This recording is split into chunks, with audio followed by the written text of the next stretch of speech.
नमस्कार विद्यार्थियों, कैसे हैं आप। उम्मीद करता हूं आप सब ठीक होंगे। विद्यार्थियों, अपना जो टॉपिक चल रहा था उस टॉपिक का नाम है समास और समास पे एक कक्षा हो चुकी है। ठीक है विद्यार्थियों, अब आज हम जो चर्चा करेंगे वो करेंगे अव्ययभाव समास के ऊपर चर्चा करेंगे। कौन से समास के ऊपर चर्चा करेंगे? अव्ययभाव समास के ऊपर चर्चा करेंगे। ये नाम लिखा हुआ है यहाँ पर। अव्ययभाव का जो अर्थ होता है वो होता है अव्यय हो जाना। क्या होता है? अव्यय हो जाना। विद्यार्थियों, अगर आपको अव्यय आता है, अव्यय को हम दूसरा नाम देते हैं अविकारी शब्द। क्या नाम देते हैं? अविकारी शब्द नाम देते हैं। अगर आपको अविकारी शब्द आते हैं, अव्यय आते हैं, तो फिर अव्ययभाव समास में किसी प्रकार की कोई दिक्कत नहीं होगी। फिर भी नहीं पढ़ा हुआ फिर भी देख लेना। अव्ययभाव समास दो प्रकार के होते हैं, इसके दो उपभेद होते हैं। और दो कौन कौन से होते हैं? अव्यय पूर्व पद और नाम पूर्व पद।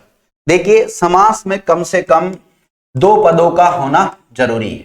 अगर इनमें पहला पद अगर कोई अव्यय है तो वो अव्यय पूर्व पद समास कहलाता है, और अगर पहला पूर्व कोई नाम अर्थात कोई संज्ञा है तो वो विद्यार्थियों नाम पूर्व पद अव्ययभाव समास कहलाता है।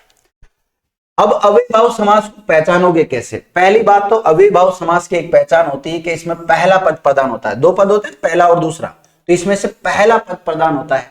अब पहले की जगह पर क्या नाम मिल सकता है आपको? पूर्व नाम मिल सकता है, प्रथम मिल सकता है, या फिर पहला शब्द नाम मिल सकता है। तो ये प्रधान होता है। पहचान देखिए, अव्ययभाव समास में प्राय पहला पद प्रधान होता है। पहले की जगह क्या मिल सकता है? पूर्व लिख सकते हैं आप, प्रथम लिख सकते हैं। बात एक ही, पहला पद या पूरा पद अव्यय होता है। कई बार जैसे इसमें होता है, जो पहला पद अगर अव्यय आता है तो वहां अव्ययभाव समास होने की संभावना होती है, और कई बार पूरा पद ही अव्यय की भांति प्रयुक्त होता हो तो भी अव्ययभाव समास होता है। तो इसके अलावा और क्या पहचाने? यदि एक शब्द की पुनरावृत्ति होती हो तो वहां पर भी अव्ययभाव समास होता है, और दोनों शब्द मिलकर अव्यय की तरह प्रयुक्त हो वहां अव्ययभाव समास होगा। वास्तव में ये क्रिया विशेषण अव्यय का ही काम करता है, अर्थात क्रिया की विशेषता बताने का काम ही करता है यह अव्यय पद। संस्कृत के उपसर्ग युक्त पद भी अव्ययभाव समास के अंतर्गत आ सकते हैं। और इसकी पहचान क्या है? आपको जो सामासिक पद है, समस्त पद है या समास युक्त पद है, उसमें ये सब देखने को मिलेंगे। यथा, तथा, इंपोर्टेंट विद्यार्थियों, इनको देख लेना आप, इनको नोट कर लेना। अगर कुछ भी नहीं लिखो ना आप अव्ययभाव समास में, तो ये अव्ययभाव समास को पहचान सकते हो आप। किसी शब्द में ये मिलेंगे, जैसे यथा, यावत, तय के नीचे हलंत है, तावत हलंत है, भर, बे, ला, ना, हर, दर, ब, बा, प्र, प्रा, अप, सम, अनु, आ, प्रति, अति, नि, निस, निर, भर, दर, स, पूर्वक, उपरांत, अनुसार, पर्यंत। ये आपको अव्ययभाव समास के उदाहरणों में देखने को ऐसे शब्द मिलेंगे। आप देखिएगा विद्यार्थियों, अब उदाहरण आ गए। देखिए, अव्ययभाव समास में एक बड़ी समस्या यह है, अव्ययभाव समास इसमें यह है कि इसका जब हम विग्रह करते हैं तो विग्रह करने का कोई निश्चित नियम नहीं है विद्यार्थियों। समस्या सबसे मोटी ये है, इसका कोई निश्चित नियम नहीं है। तो फिर सर हम क्या करें? तो विद्यार्थियों, अगर आप इन उदाहरणों की अच्छी तरह प्रैक्टिस कर लेते हैं और अन्य उदाहरणों की आपको पहचान आती है तो अव्ययभाव समास को और अन्य समासों को आप अलग अलग कर सकते हैं। तो विद्यार्थियों, जैसे इधर तो दे रखा है समास युक्त पद दे रखा है। क्या दे रखा है? समास युक्त पद दे रखा है, और ये वाला रूप दे रखा है विग्रह। क्या दिया हुआ है? विग्रह। इसी प्रकार यहां पर इस रो में दे रखा है समास, और इधर दे रखा है इनका विग्रह। क्या दे रखा है? विग्रह। तो इधर पूरे समास के उदाहरण है और ये विग्रह हो रखा है इनका सब। जैसे कर्मानुसार शब्द है, कर्मानुसार जो सामासिक पद है इसका विग्रह क्या होगा? कर्म के अनुसार। इसी प्रकार श्रद्धानुसार का जो विग्रह बनेगा वो क्या बनेगा? श्रद्धा के अनुसार। इसी प्रकार दानार्थ शब्द है तो दान के लिए। हितार्थ शब्द का विग्रह क्या होगा? हित के लिए। गमनार्थ, गमन के लिए। अब विद्यार्थियों, गमनार्थ शब्द में अगर हम देखें संधि की बात करें तो संधि भी हो रही है इसमें। गमन धन अर्थ हो रहा है तो शब्द बन रहा है गमनार्थ, तो संधि हो रही है इसमें, बिल्कुल दीर्घ स्वर संधि का उदाहरण बन रहा है। तो गमनार्थ में दीर्घ स्वर संधि भी है और अव्ययभाव समास भी है। क्या होगा, अव्ययीभाव समास के अनुसार इसका विग्रह गमन के लिए, गमन का मतलब जाना, कर्पा पूर्वक, कर्पा के साथ। इसी प्रकार निर्देशानुसार में भी दीर्घ संधि हो रही, निर्देश प्लस अनुसार, तो निर्देश के अनुसार। और अभी मैंने आपको विद्यार्थी पहचान में बताया था, अगर जैसे अनुसार, पहचान में क्या मिल रहा है हमें, अनुसार मिल रहा है। तो देखिए यहां पर पहचान में क्या मिल रहा है आपको, अनुसार मिल रहा है, तो पहचान हो जाएगी इससे। इसी प्रकार कथनानुसार का विग्रह क्या होता है, कथन के अनुसार। दर्शनार्थ का दर्शन के अनुसार या दर्शन के लिए भी हो सकता है। सेवार्थ सेवा के लिए। भोजनार्थ भोजन के लिए। कुशलता पूर्वक कुशलता के साथ। देखिए पूर्वक भी मैंने पहचान में बताया आपको, ये रहा, ये पूर्वक रहा, पहचान बताया। और आपको देखो इसमें क्या मिल रहा है, कुशलता पूर्वक, पूर्वक आ गया, पूर्वक से हम पकड़ सकते हैं। आगे देखते हैं, श्रद्धा पूर्वक, तो पूर्वक आ गया, श्रद्धा के साथ। जीवन पर्यंत, पर्यंत से हम पहचान सकते हैं जीवन तक। देखिए पर्यंत अभी आपको बताया था, एक मिनट देखो विद्यार्थियों, पर्यंत दिख रहा है आपको कहीं, ये रहा पर्यंत। तो इस प्रकार जो ये जितनी भी पहचान मैंने बताई ना विद्यार्थियों, इन पहचान को देख के आप आराम से देख सकते हैं। मरणोपरांत का जो विग्रह होता है वो मरने के उपरांत होगा। सेवाप्रांत का सेवा के उपरांत। विद्यार्थियों इसका अगर हम टुकड़ा करते हैं संधि के अनुसार, तो सेवा धन उपरांत, तो इसमें हो रही है गुण स्वर संधि। दिन भर, तो भर आ रहा है विद्यार्थियों, भर को देख के पूरे दिन हो जाता है विग्रह। विवाह उपरांत, विवाह प्लस उपरांत होता है गुण संधि के अनुसार, विवाह के उपरांत इसका विग्रह हो जाएगा। जीवन भर, पूरा जीवन हो जाएगा। विवेक पूर्वक, विवेक के साथ। पर्यटन पूर्वक, तो पर्यटन के साथ। और बे रहम, बे आ रहा है, बे उपसर्ग आ रहा है, बे से पकड़ सकते हैं हम। बिना रहम, रहम का मतलब होता है दया। बेगम, बिना गम के, बे उपसर्ग आ रहा है। बेबुनियाद, बे को देख के पहचान सकते हैं, बिना बुनियाद, यानी कि बुनियाद का मतलब लिया गया प्रमाण से। बेसुध, बिना सुध के। बेकाम, बे उपसर्ग आ रहा है, बिना काम के। आगे देखते हैं विद्यार्थियों, बेहिसाब, बे उपसर्ग आ रहा है, सारे बे उपसर्ग वाली पहचान से हो रहे हैं सारे ना। ये इधर समास है और इधर समास विग्रह दे रखा है, बिना हिसाब के। बेवजह, बिना वजह आ गया विद्यार्थियों। बेमतलब, बिना मतलब के हो जाएगा विग्रह। इसी प्रकार दर हकीकत, हकीकत में दर आ रहा है पहचान के लिए। इसी प्रकार बेफायदा, क्या होगा विद्यार्थियों, बेफायदा, बिना फायदा के। बेखटके, देखो विद्यार्थियों जो बे उपसर्ग होता है ना, इसका अर्थ होता है बिना, क्या होता है, बिना। बेचैन, तो बिना चैन के। दरअसल, असल में। ना समझ, बिना समझ के। दरवेश, देश में। भरसक, शक्ति भर। या नाहक, बिना हक के। प्रतिघात, घात के बदले किया गया आघात को क्या बोलते हैं, प्रतिघात बोलते हैं। विग्रह ये बनेगा इसका।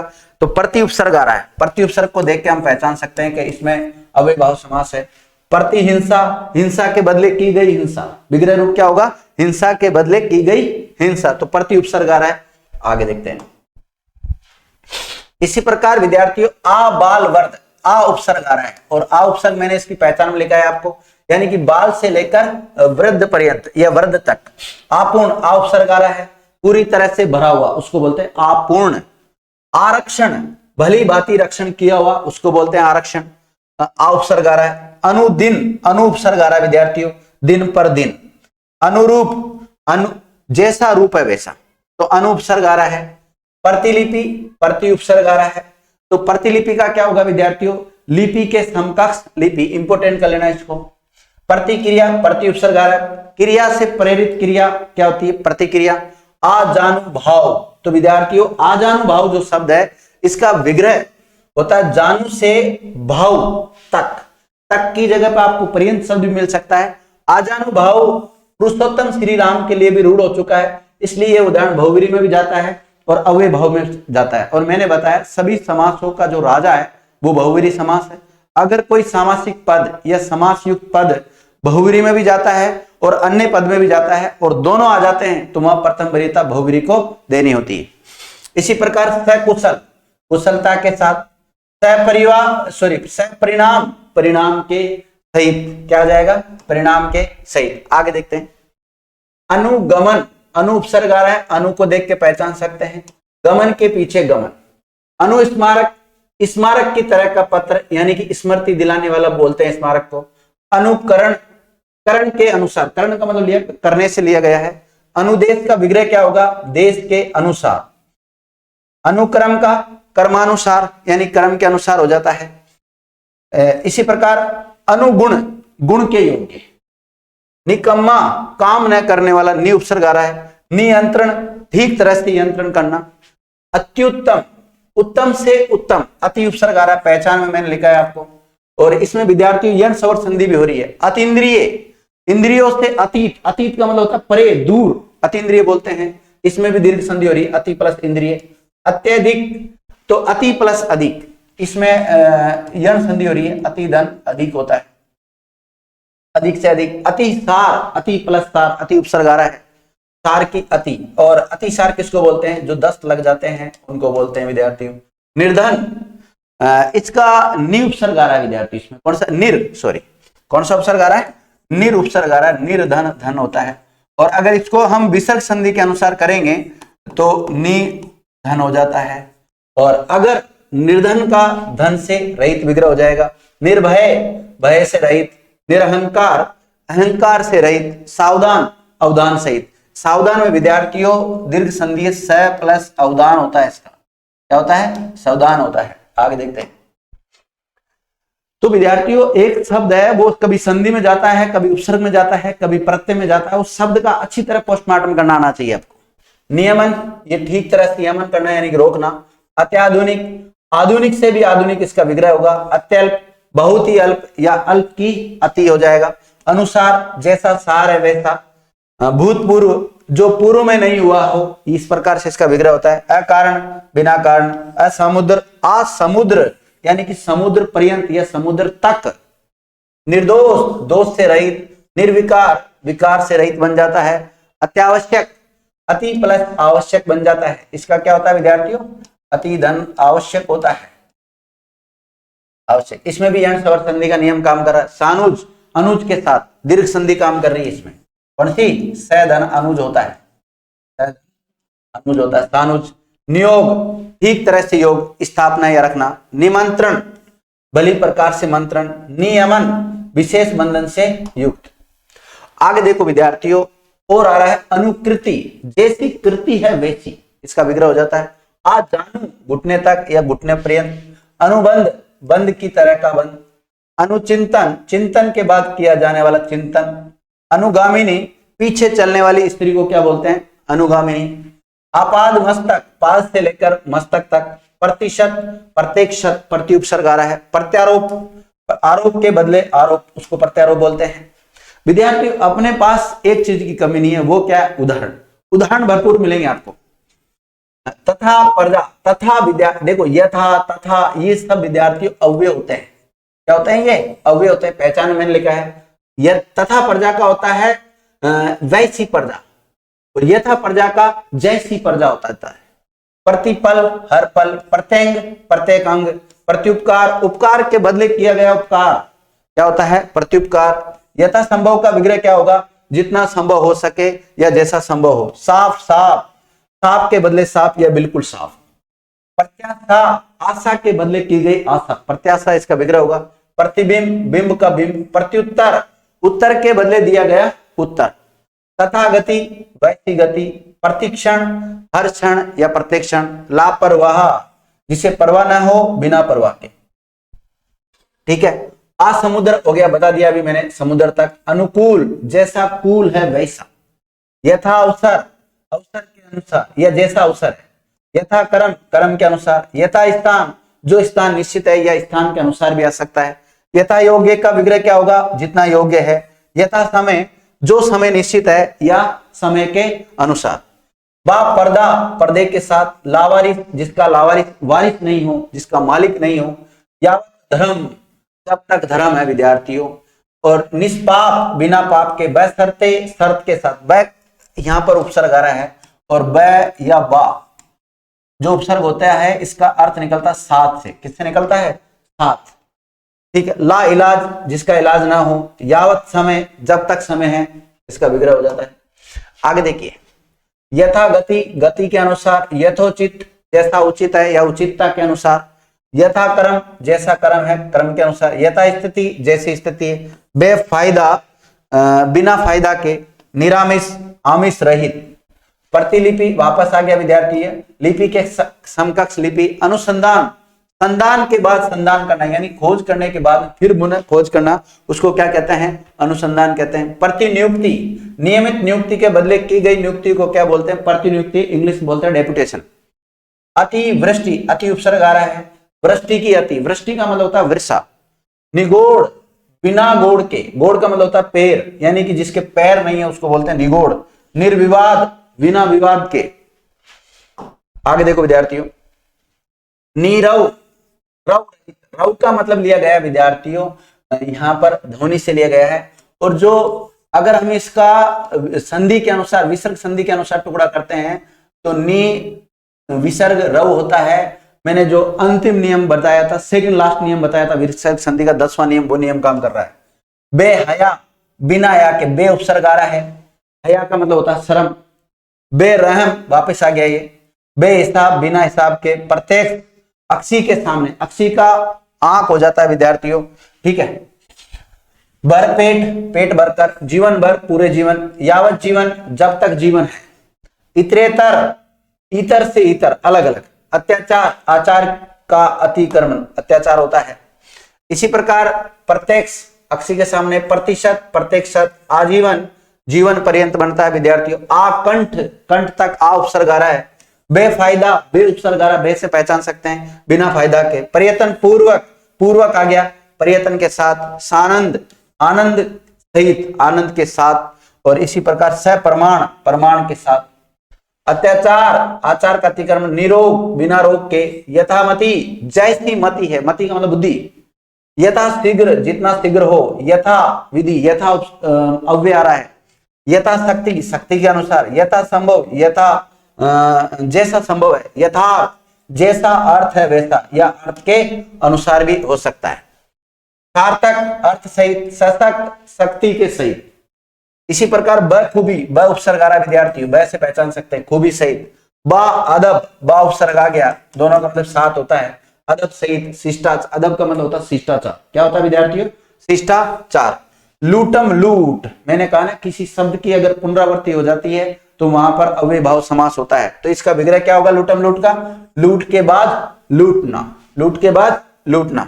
ये विद्यार्थियों डॉक्टर और जो मेडिकल होता है, इन दोनों के मध्य, डॉक्टर पहले ऐसी राइटिंग लिखता है, पता नहीं क्या लिखता है, उसमें डॉक्टर लूट लेता है पहले पेशेंट को, और फिर कौन लूट लेता है? मेडिकल वाला और लूट लेता है। देखो मैं किसी डॉक्टर और मेडिकल के बारे में नहीं बोल रहा हूं, सिर्फ बच्चों को मैं समझाने के लिए बोल रहा हूं। कानो कान, कान ही कान में बनेगा, इसमें भी शब्द की पुनरावृत्ति हो रही है, इसलिए अव्यय भाव समास है। बीचों बीच, ठीक बीच में होगा, या बीच के भी बीच में। रातों रात, शब्द की पुनरावृत्ति हो रही है, रात ही रात में विग्रह होगा। यथा साध्य, साधन के अनुसार। बे खटके, बिना खटके के। निरंध्र, रंध्र रहित या बिना रंध्र। बेईमान, बिना ईमान के, बे उपसर्ग आ रहा है। बेजान, बिना जान, जान का मतलब होता है दम। बेगैरत, बिना गैरत के। प्रतिध्वनि, ध्वनि के बाद ध्वनि। प्रतिहिंसा, पहले भी आ चुका है। कुछ उदाहरण रिपीट हो जाते हैं तो कोई दिक्कत वाली बात नहीं विद्यार्थी। दिनों दिन, शब्द की पुनरावृत्ति हो रही, दिन के बाद दिन। मंद मंद, बहुत मंद, क्या होगा विग्रह? बहुत मंद। घर घर, शब्द की पुनरावृत्ति हो रही, प्रत्येक घर, या फिर ऐसा भी आ सकता है हर घर। मारा मारी, मार के बाद मार। बार बार, बार के बाद बार बार। निर्देशानुसार, निर्देश के अनुसार। अत्यावश्यक, आवश्यकता से अधिक, ये वापिस आ गया। कर्मानुसार, कर्म के अनुसार। अवसरानुसार, अवसर के अनुसार। अनुसार शब्दारा अनुसार को देख के हम पकड़ सकते हैं। विशुद्ध, विशेष रूप से शुद्ध। इसी प्रकार प्रतिरूप, रूप के जैसा रूप, प्रतिरूप। प्रत्याघात, आघात के बदले आघात। प्रतिद्वंद, द्वंद के बदले द्वंद। आमरण, मरण पर्यंत या मरने तक। आजन्म, जन्म से। अत्यंत, अंत से भी अधिक। निःशुल्क, बिना शुल्क के। सपरिवार, परिवार सहित। सपत्नी, पत्नी सहित। सावधान, अवधान सहित। आगे देखो विद्यार्थियों, देखो ये सब अव्यय भाव समास के उदाहरण चल रहे हैं। क्या चल रहे हैं? अव्यय भाव समास के उदाहरण चल रहे हैं विद्यार्थियों। और ये जो इस वाले रो में जो आ रहे हैं वो सब समास है, और ये समास विग्रह है, फिर वापस ये समास है और ये समास विग्रह है। तो मरणोपरांत का क्या होगा? मरने के उपरांत। नियंत्रण, विशेष नियंत्रण से युक्त। अनुकृति, जैसी करती है वैसी, अनुगमन, गमन के पीछे गमन, अत्याधुनिक, आधुनिक से भी आधुनिक, सशर्त, शर्त सहित, बा इज्जत, इज्जत सहित। कई बार आता है ना, जिससे किसी अपराधी को किसी आरोप में गिरफ्तार किया जाता है, जेल में पहुंचा दिया जाता है, केस चलता है उसके खिलाफ, फिर बाद में उसको बरी कर दिया जाता है न्यायालय के द्वारा। तो न्यायालय के द्वारा जब किसी व्यक्ति को निर्दोष ठहरा दिया जाता है तो उसको कहते हैं बा इज्जत बरी करना, कहते हैं ना, बा इज्जत बरी कर दिया, यानी इज्जत के साथ बरी कर दिया। फूटम फूट, फूट के बाद फूट, शब्द की पुनरावृत्ति। सुना सुनी, सुनने के बाद में सुनना। हाथों हाथ, हाथ ही हाथ में, क्या होगा, हाथ ही हाथ में। आगे देखो, पर्यतन पूर्वक, पूर्वक आ रहा है, पर्यतन के साथ, विश्वास पूर्वक, पूर्वक को देख के पहचान सकते हैं, विश्वास के साथ। योग्यता अनुसार, अनुसार शब्द आ रहा है, योग्यता के अनुसार। समयानुसार, समय के अनुसार। दर असल, दर आ रहा है असल में। अनुदिन, अनुपसर्ग आ रहा है प्रत्येक दिन। दिन भर, पूरे दिन भर आ गया। अनुदान, अनुपसर्ग आ गया, दान की तरह का दान को क्या बोलते हैं, अनुदान। घड़ी घड़ी, हर घड़ी। साफ साफ, साफ के बाद साफ। धीरे धीरे, धीरे के बाद धीरे। चला चली, चलने के बाद चलना। एकाएक, एक के बाद एक। भागम भाग, भागने के बाद भागना। नियम अनुसार, नियम के अनुसार। इच्छा अनुसार, इच्छा के अनुसार। अनुसार को देख के पहचान सकते हैं। इसी प्रकार अनुसार, जैसा सार है वैसा। सेवोपरांत, सेवा के उपरांत। अनुस्मारक, स्मारक की तरह का स्मारक। नियमन, विशेष यम से युक्त, व्यूहोपरांत। ये विद्यार्थी सारे उदाहरण पहले आगे। अतिरिक्त, आपाद मस्तक, निधड़क, अनुसार, ये सब आगे रिपीट हो चुके। इस प्रकार विद्यार्थियों हमने अव्यय भाव समास के ऊपर चर्चा कर ली। तो अव्यय भाव समास उम्मीद कर रहा हूं साथियों आपके समझ में आ गया होगा, और नहीं आया तो इस वीडियो को 2-3 बार अगर आप देखोगे तो आराम से आपको याद हो जाएगा। आगे हम देखते हैं विद्यार्थियों, अगला कौन सा आ रहा है, तत्पुरुष समास आ रहा है। कौन सा आ रहा है, तत्पुरुष समास आ रहा है। देखिए तत्पुरुष समास को हम इस टाइप से पढ़ेंगे, आपको बता देता हूं। एक मैं यहां लिख देता हूं तत्पुरुष समास। तत्पुरुष समास, तत्पुरुष समास को जब हम पढ़ते हैं तो दो भागों में बांट देते हैं। पहली बात तो तत्पुरुष समास में दूसरा पद प्रधान होता है। कौन सा होता है, दूसरा। और दूसरा की जगह पे या तो आप ऐसा दूसरा लिख लें, या फिर द्वितीय पद होता है, या फिर इसकी जगह पे मिल सकता है पर पद, या फिर मिल सकता है उत्तर पद, या फिर मिल सकता है अंतिम पद। कोई सा भी नाम आपको मिल सकता है। तत्पुरुष समास में द्वितीय पद प्रदान होता है। द्वितीय नहीं मिलकर कई बार पर मिल जाता है, कई बार उत्तर मिल जाता है, कई बार अंतिम पद मिल जाता है। इसको दो आधार पढ़ते हैं, एक तो कारक के आधार पर पढ़ेंगे। क्या आधार पढ़ेंगे, कारक के आधार पे, और एक कारक से भिन्न आधार पर पढ़ेंगे। कारक से भिन्न आधार पर, इसमें भी 6 भेदों के ऊपर चर्चा करेंगे, इसमें भी 6 भेदों के ऊपर चर्चा करेंगे। कारक के आधार पर कर्ता को छोड़ दो तो कर्म, करण, संप्रदान, अपादान, संबंध, अधिकरण, ये हो जाएगा। और भिन्न आधार पर पढ़ेंगे कर्मधारय, द्विगु और अलुक, नए, उपपद और अलुक तत्पुरुष समास के बारे में हम अध्ययन करेंगे। देखते हैं यहां पर क्या लिखा हुआ है। देखिए विद्यार्थियों, जब तत्पुरुष समास है, तत्पुरुष शब्द का अर्थ होता है तत्, तत् यानी उसका पुरुष, पहचान। इस समास के अंतर्गत दूसरे पद को ही रूप बदलेंगे। तत्पुरुष समास में दूसरा पद प्रदान होता है, अर्थात विभक्ति का लिंग वचन दूसरे पद के अनुसार ही प्रयुक्त होते हैं। इसमें कर्ता और संबोधन को छोड़कर शेष सभी कारकों के विभक्ति चिन्हों का लोप हो जाता है सामासिक पद बनाते समय। पूर्व पद प्राय या तो कोई संज्ञा होता है या कोई विशेषण होता है। इस समास में लिंग वचन अंतिम पद पर, ये तो आ गया विद्यार्थियों। इसका विग्रह करने पर कर्ता व संबोधन की विभक्तियों जैसे ने, हे, ओ, अरे के अतिरिक्त किसी भी कारक की विभक्ति प्रयुक्त होती है तथा विभक्ति के अनुसार ही इसके उपभेद होते हैं। इसके उपभेद होते हैं जिसके कुछ भेद कारक के अनुसार तथा कुछ अन्य आधार पर होते हैं। विद्यार्थियों ये दिया हुआ है यहाँ पर, कारक के आधार पर कौन कौन से भेद होते हैं। कर्म तत्पुरुष समास, करण तत्पुरुष, संप्रदान, अपादान, संबंध और अधिकरण होता है। इसी प्रकार अन्य आधार पर जो भेद होते हैं वो कर्मधारय, उपपद, लुप्त पद, नए, द्विगु और अलुक होता है। कौन सा होता है विद्यार्थियों, अलुक होता है। अब हम एक एक समास को पढ़ेंगे, तत्पुरुष के जो उपभेद हैं इनको सभी को, लेकिन वो विद्यार्थियों पढ़ेंगे नेक्स्ट क्लास में। थैंक यू मित्रों।